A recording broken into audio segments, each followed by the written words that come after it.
नमस्कार फरीदाबाद, मैं सौरभ भारद्वाज और एक बार फिर आप सभी का हार्दिक अभिनंदन है हमारे इस खास कार्यक्रम जान है तो जहान है में। और हमारे साथ एक बार फिर इस शहर के मशहूर डॉक्टर हैं डॉक्टर सागर गुप्ता। आमतौर पर जो डॉक्टर जो इंजीनियर देश छोड़कर अमेरिका चले जाते हैं वो वापस नहीं लौटते, लेकिन डॉक्टर गुप्ता वापस हिंदुस्तान लौटे, 6 साल अमेरिका में अपनी सेवाएं देने के बाद लौटे और उन्हीं के साथ आज बातचीत करेंगे। किडनी रोग पर बातचीत करेंगे, किडनी से संबंधित जो समस्याएं हैं उन पर बातचीत करेंगे। डॉक्टर साहब नमस्कार। नमस्कार। नमस्कार डॉक्टर साहब, सबसे पहले तो हमारे इस कार्यक्रम में आपका स्वागत, हार्दिक अभिनंदन। डॉक्टर साहब, आमतौर पर लोग अमेरिका चले जाते हैं, वापस नहीं लौटते, आपने लौटने का फैसला किया, क्यों? जी देखिए, मैंने अपना एमबीबीएस यानी अंडर ग्रेजुएशन मौलाना आज़ाद मेडिकल कॉलेज दिल्ली से करी। उसके बाद फिर मैं 6 साल अमेरिका में रहा, एमडी मेडिसिन किडनी और किडनी ट्रांसप्लांट की फेलोशिप के लिए। वहाँ पर जी देखिए, कारण तो कुछ ना कुछ रहता है, वहाँ सब कुछ है जी, बट कुछ मिसिंग था। तो हॉस्पिटल के बाहर की ज़िंदगी, आई थिंक जिस तरीके से हम जिस समाज में रहते हैं, जिस सोसाइटी में, आई थिंक ये हमारी सबसे बड़ी स्ट्रेंथ है, आपस में जुड़े रहना और एक जो सोशल सर्कल और एक जो सोशल सपोर्ट रहता है।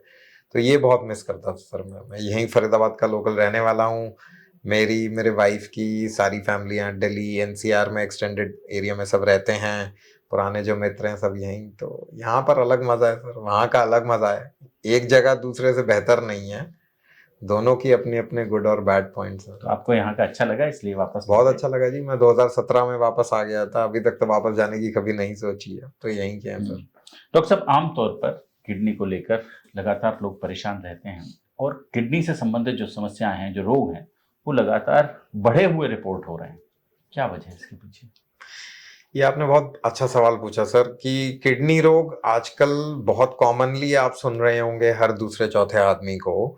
उसका एक बड़ा कारण ये भी है जी कि अब बहुत सी टेस्टिंग यानी ब्लड टेस्ट, यूरिन टेस्ट, ये बहुत इजीली अवेलेबल हो गए हैं। तो शायद हम किडनी रोग को पकड़ भी ज़्यादा रहे हैं, लेकिन किडनी रोग यानी किडनी की डिजीजेस बढ़ भी गई हैं, क्योंकि किडनी डिजीज के जो रिस्क फैक्टर्स होते हैं यानी बीपी, शुगर, पेन किलर्स खाना, बहुत अधिक स्ट्रेस, ये सब चीजें हमारा लाइफस्टाइल चेंज होने से बहुत बढ़ गई हैं। आप देखिए जी, आज हमारे पास ओबीडी में 28 साल, 30 साल, 32 साल के लोग डायबिटीज लेकर आ रहे हैं।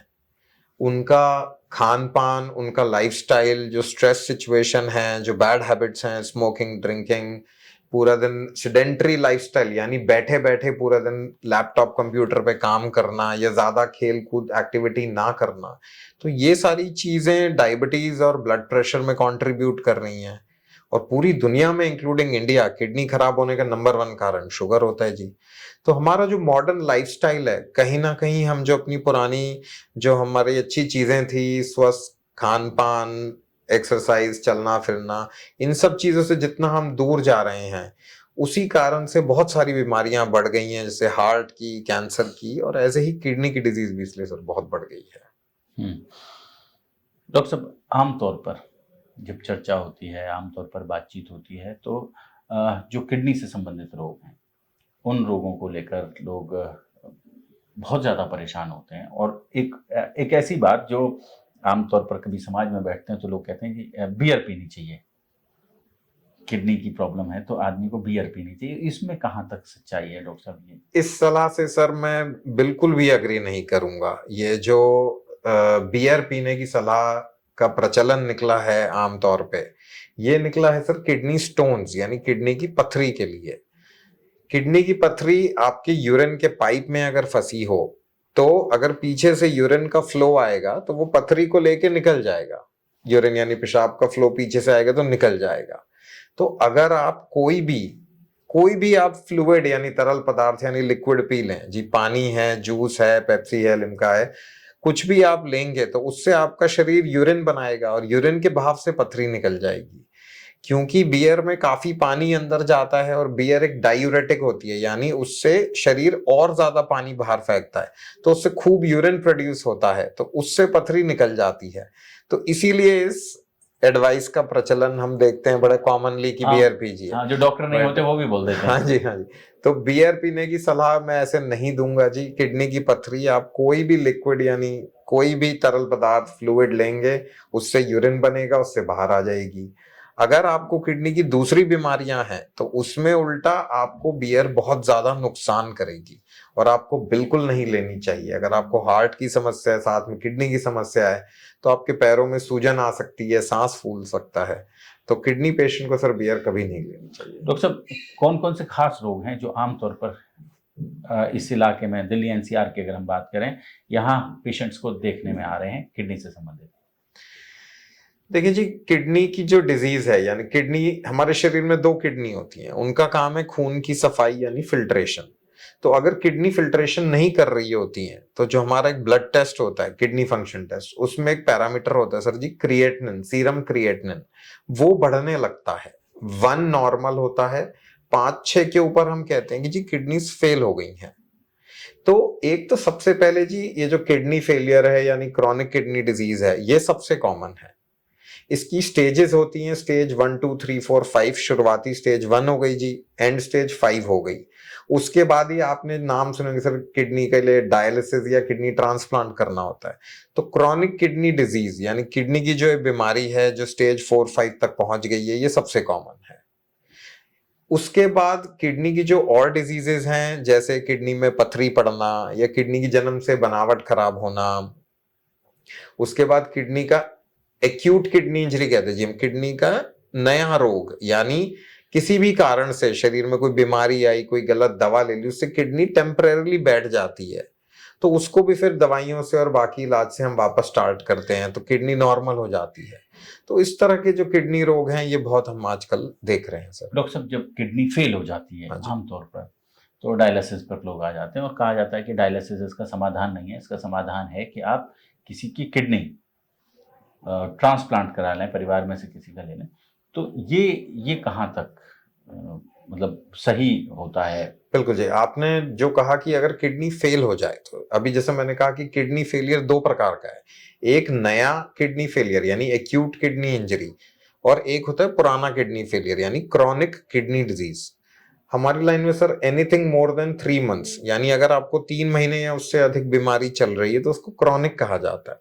तो अगर किडनी का पुराना फेलियर है यानी क्रॉनिक किडनी डिजीज है, तो किडनी का जो काम था खून में सफाई और नमक पानी बाहर फेंकना, उसके लिए हमें एक डायलिसिस मशीन का सहारा लेना होता है सर। मैं अधिकतर पेशेंट्स को ऐसे समझाता हूं, अगर आपने कभी sir semi automatic washing machine देखी हो, एक तरफ धोने का टब होता है सर, एक तरफ सुखाने का टब, 2 टब रहते हैं उसमें। तो हमारी किडनीज उसकी तरह है सर, किडनी का काम धुलाई भी है और सुखाई भी है, खून की सफाई करना, और जो नमक पानी और जो वेस्ट है उसको यूरिन यानी पेशाब के रूप में शरीर से बाहर कर देते हैं। तो यही काम डायलिसिस की मशीन करती है जी। डायलिसिस से ही किडनी फेलियर के पेशेंट स्टेबल चलेंगे। कई लोग डायलिसिस को लेके बहुत घबराते हैं जी कि इस ट्रीटमेंट में कैसे होता है, क्या होता है और उसके बाद जीवन कैसा रहता है। एक चीज जी मैं अपने व्यूअर्स को जरूर कहना चाहूंगा कि अगर आपको किडनी फेलियर है तो किसी नेफ्रोलॉजिस्ट से मिलिए, पर डायलिसिस से घबराइए नहीं।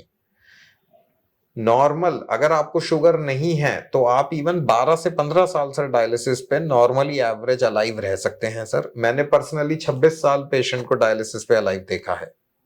अगर आपको शुगर की समस्या है तो भी आप सर 8 to 10 ईयर्स निकाल सकते हैं, एवरेज 5 से 8 साल। तो ऐसा नहीं है कि किडनी फेलियर कोई ऐसी बीमारी नहीं है अपना आप सुनेंगे कि ये तो जी लाइलाज बीमारी हो गई और ये हो गया तो इसके आगे कुछ नहीं बचा जीवन में, ऐसा नहीं है जी। अगर आपको किडनी फेलियर है तो आज 2025 में हमारे पास बहुत एडवांस डायलिसिस टेक्नोलॉजी है। एक पेट वाला डायलिसिस होता है जो आप घर पे कर सकते हैं, जिसके लिए आपको हॉस्पिटल भी आने की जरूरत नहीं। अगर आप डायलिसिस पे नहीं रहना चाहते हैं, अगर आपकी एज कम है, आपके पास डोनर अवेलेबल है, तो किडनी ट्रांसप्लांट सर डायलिसिस से भी बेहतर है। किडनी ट्रांसप्लांट का क्या मतलब है, हम एक दूसरे किसी व्यक्ति की एक किडनी लेके पेशेंट को लगा देंगे जी। तो बची हुई एक किडनी से डोनर का काम भी बहुत बढ़िया चलेगा और एक किडनी जो पेशेंट को लगी उनका काम भी बहुत अच्छा चलेगा। किडनी ट्रांसप्लांट के सर बहुत फायदे हैं। इससे पेशेंट का जीवन बढ़ेगा। मान लीजिए 10 से 12 साल किडनी ट्रांसप्लांट की लाइफ है, वो चले, उसके बाद फिर डायलिसिस का ऑप्शन और रहेगा, तो आपकी लाइफ बढ़ेगी, आप ज्यादा स्वस्थ रहेंगे, आपका लाइफस्टाइल बेहतर रहेगा, आपको डायलिसिस नहीं कराना है, केवल आपको इम्यूनोसप्रेशन की दवाइयां लेनी है और टाइम से टेस्ट कराने हैं। तो किडनी ट्रांसप्लांट के बहुत फायदे हैं सर। तो किडनी फेलियर के बाद या तो आजीवन डायलिसिस या किडनी ट्रांसप्लांट, ये 2 रास्ते रहते हैं सर हमारे पास। डॉक्टर सागर, मरना तो कोई आदमी चाहता ही नहीं है।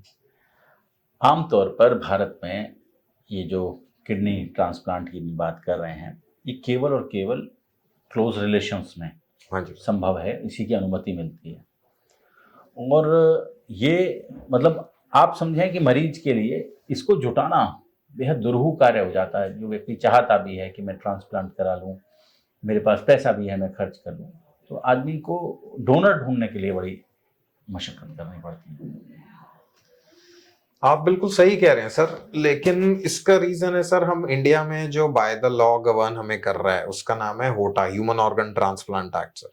उसके अंतर्गत जो लॉज उन्होंने इंडियन गवर्नमेंट ने करे हैं कि जी ऑर्गन का सेल परचेज अलाउड नहीं है, दैट इज इलीगल। तो अधिकतर हम ट्रांसप्लांट के लिए किसी ब्लड रिलेटिव को चाहते हैं। ब्लड रिलेटिव का मतलब खून का रिश्ता, यानी कोई निजी रिश्तेदार, हस्बैंड एंड वाइफ भी हो सकता है। बिल्कुल सर, मैं यही कहता हूँ। नेक्स्ट इसमें जैसे अगर हम फर्स्ट डिग्री रिलेटिव की बात करें तो फादर मदर, भाई बहन, पति पत्नी, ये सारे बच्चे, माँ बाप, ये सारे रिश्ते फर्स्ट डिग्री माने जाएंगे सर। इन रिश्तों में क्लियरली लॉ कहता है कि आप इजीली ट्रांसप्लांट कर सकते हैं। हम आपसे कुछ लीगल पेपर वर्क मांगते हैं, कई केसेस में हम डीएनए की जांच करा के हम रिलेशन प्रूव कर देते हैं और उससे ट्रांसप्लांट आसानी से किया जा सकता है। मान लीजिए आप कहते हैं कि जी ये मेरे रिश्तेदार हैं, जैसे आप कहेंगे कि जी ये हमारे मामा हैं, चाचा हैं, तो उसके लिए भी आज हमारे पास आज की डेट में डीएनए फिंगरप्रिंटिंग की जांच है जो कि बता देगी कि आप सेम फैमिली से हैं, आपकी लीनिएज है, खून के रिश्तेदार है या नहीं। तो आपका कोई भी अगर नियर रिलेटिव है जिसमें वाइफ हस्बैंड इंक्लूडेड है जी, उनके केस में भी हम क्या करते हैं जी, मान लीजिए कोई आता है हमारे पास, कहते हैं जी हमारे वाइफ हैं, तो हम अगर उनके बच्चे हैं तो वाइफ हस्बैंड और बच्चे का डीएनए टेस्ट मिला लेते हैं। तो उससे और लीगली के साथ मेडिकली भी प्रूव हो जाता है कि ये वाइफ हस्बैंड है, तभी उनका बच्चे का जो डीएनए वो दोनों की तरह आधा आधा है। लेकिन आप इस बात में अपनी जगह बहुत सही है सर कि हमारे बहुत सारे पेशेंट्स ऐसे हैं, जैसे मान लीजिए कोई 40-50 इयर्स के हैं, उनके वाइफ, अब देखिए उनके ब्रदर सिस्टर की भी एज हो गई है, इस टाइम तक पेरेंट्स भी नहीं रहते हैं, तो अगर उनके पार्टनर को भी मान लीजिए बीपी या शुगर है तो वो डोनेशन के लिए एलिजिबल नहीं होते। जैसा कि आपने कहा वो बहुत विलिंग है जी हस्बैंड वाइफ आपस में कि आप मेरी ले लीजिए किडनी, बट अगर दूसरे पार्टनर को भी बीपी शुगर है तो हम किडनी डोनेशन उनसे नहीं करवा सकते, क्योंकि किडनी डोनर की सेफ्टी भी सर हमारे लिए उतनी इंपॉर्टेंट है जितनी पेशेंट के लिए है, कि एक किडनी से उनका बचा हुआ जीवन ठीक चले। तो इस उसमें बहुत सारी दिक्कतें आती हैं। तो इस दिक्कत को सॉल्व करने के लिए सर हम कैडेवरिक डोनेशन, यानी जैसे आपने सुना होगा जी किसी की अगर रोड पे एक्सीडेंट हो गया और उनका ब्रेन डेड हो गया लेकिन हार्ट चल रहा है, तो उसकी एशियन में किया वो बाकायदा एक पूरा कॉरिडोर बनाया गया। एग्जैक्टली सर, हाँ, और बहुत तेजी से वो लाकर मैं उसी पे आ रहा था सर कि इसको कहते हैं सर कैडेवरिक डोनेशन, यानी किसी ब्रेन डेड, यानी किसी बंदे का अगर दिमाग नहीं काम कर पा रहा है आफ्टर एन एक्सीडेंट या आफ्टर कोई सर्जरी या कोई मिसहैप, तो उनके ऑर्गन हम निकाल के किसी दूसरे पेशेंट को ट्रांसप्लांट कर सकते हैं। अब इन ऑर्गन्स के अंदर सर कॉर्निया ट्रांसप्लांट आता है आंख के लिए, नजर बचाने के लिए, हार्ट ट्रांसप्लांट आता है सर, किडनी ट्रांसप्लांट आता है, लिवर ट्रांसप्लांट आता है, पैंक्रियास ट्रांसप्लांट आता है। पैंक्रियास एक ऑर्गन होता है शरीर में जो इंसुलिन बनाता है जिससे शुगर कंट्रोल रहती है। उसके बाद इंटेस्टाइन यानी आंतें भी ट्रांसप्लांट की जा सकती हैं सर। तो एक आदमी का शरीर आप सोचिए कितने लोगों को जिंदगी दे सकता है। अगर हम सर अपने देश की बात करें तो हमारे इस एरिया में कैडेवर ट्रांसप्लांट के रेट्स कम है सर। क्यों? क्योंकि अगर ऐसा कोई इंसिडेंट होता है तो मतलब मैं बल्कि व्यूअर से ये गुजारिश करूंगा कि अगर आपका ऐसा कुछ है तो आप अपने डॉक्टर से, अपने हॉस्पिटल से पूछिए कि आपका कोई रिलेटिव ऐसे अगर किसी भगवान ना करे कंडीशन में पहुंच जाते हैं तो आप ऑर्गन कैसे डोनेट करें, क्योंकि अंगदान से बड़ा कोई महादान नहीं है जी। तो हमें उल्टा पब्लिक को सर सेंसिटाइज कराना है कि हम इस अंगदान के लिए उन्हें प्रमोट करें, कैडेवर ट्रांसप्लांट के लिए प्रमोट करें, ताकि आप सोचिए कि सर कितने लोगों की जिंदगी बचाई जा सकती है। अभी जैसा कि आपने कहा एशियन हॉस्पिटल में इस रीजन का पहला हार्ट ट्रांसप्लांट यानी दिल का ट्रांसप्लांट किया गया था।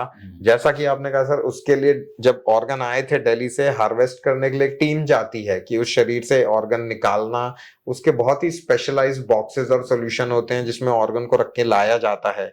उसके लिए सब पूरा ग्रीन कॉरिडोर बनाया जी। गया, सारी लाइट्स ग्रीन करके, ताकि ऑर्गन जो हार्ट था वो जल्दी से जल्दी निकल के वहां से यहाँ पर आके पेशेंट को लग सके।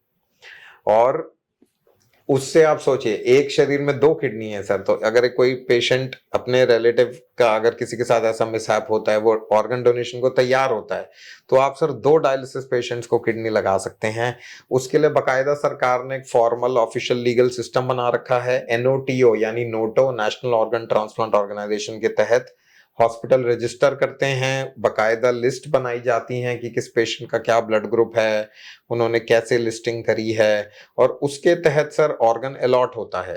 क्योंकि जो ऐसा कोई केस होता है वो कॉल नोटो के थ्रू जाती है सर, और नोटो लिस्ट वाइज कौन सा अगला हॉस्पिटल कॉल पे है उसको ऑर्गन अलॉट करता है।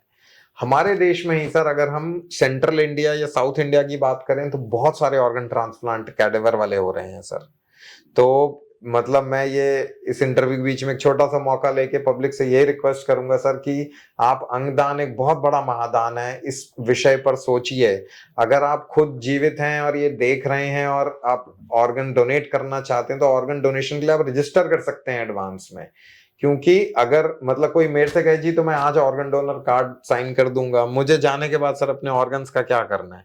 अगर मेरे ऑर्गन से 6 या 8 लोगों की जिंदगी पूरी तरह बदल सकती है तो क्यों नहीं सर। तो आप ऑर्गन डोनेट करने के लिए फ्यूचर में ऑर्गन डोनेशन कार्ड साइन कर सकते हैं।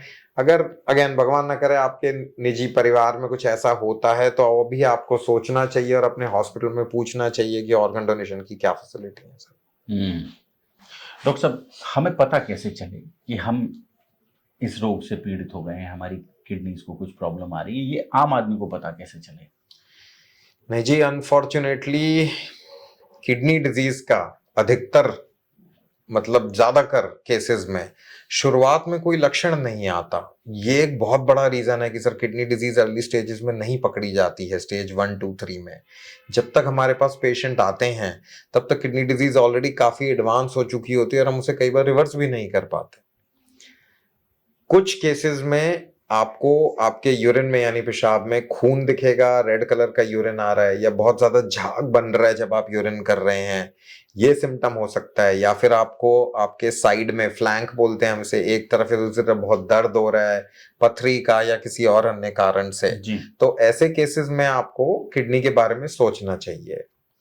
नहीं तो सर जैसा कि मैंने कहा कि अगर किडनी ऑलरेडी स्टेज 4, 5 में पहुंच जाती है किडनी डिजीज, तो उसके जो लक्षण होते हैं जी वो ऐसे होते हैं कि आपको भूख लगनी कम हो जाती है, आपको नौजिया होता है यानी सूखी उबकाई आना यानी वॉमिटिंग की फीलिंग होना, या फिर एक्चुअल वॉमिटिंग आना, उल्टी आना, या फिर हाथ पैरों में सूजन होना, आंख के आसपास सूजन होना सवेरे उठ के, यूरिन यानी पेशाब की मात्रा कम हो जाना, उसके बाद सांस फूलना, बहुत ज्यादा थकान हो जाना, नींद की डिस्टरबेंस।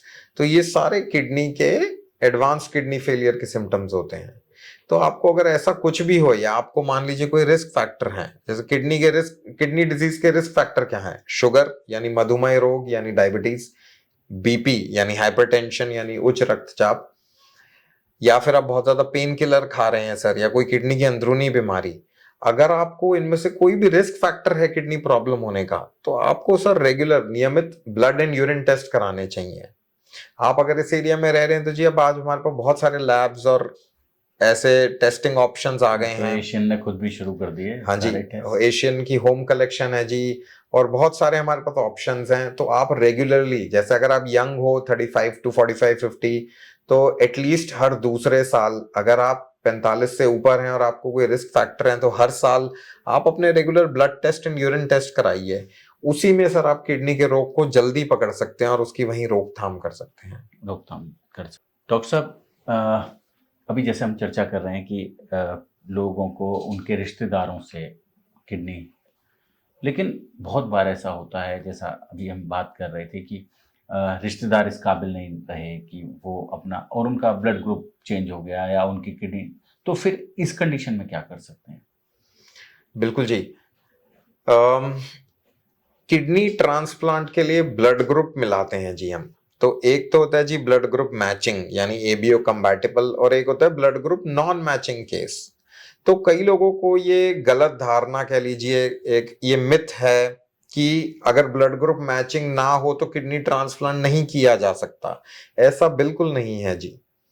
अगर ब्लड ग्रुप मैचिंग ना हो तो भी किडनी ट्रांसप्लांट किया जा सकता है। इसको हम कहते हैं एबीओ इनकम्पैटिबल किडनी ट्रांसप्लांट।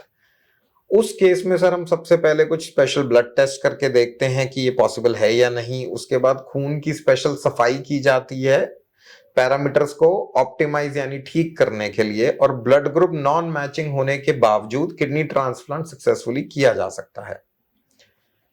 अगर मान लीजिए blood group non matching case है, टाइटर बहुत हाई है या क्रॉस मैच पॉजिटिव है, तो ऐसे केसेस में जी जो नई और जो सबसे लॉजिकल और सबसे अच्छी चीज है उसको कहते हैं पेयर्ड किडनी एक्सचेंज या फिर किडनी स्वैप।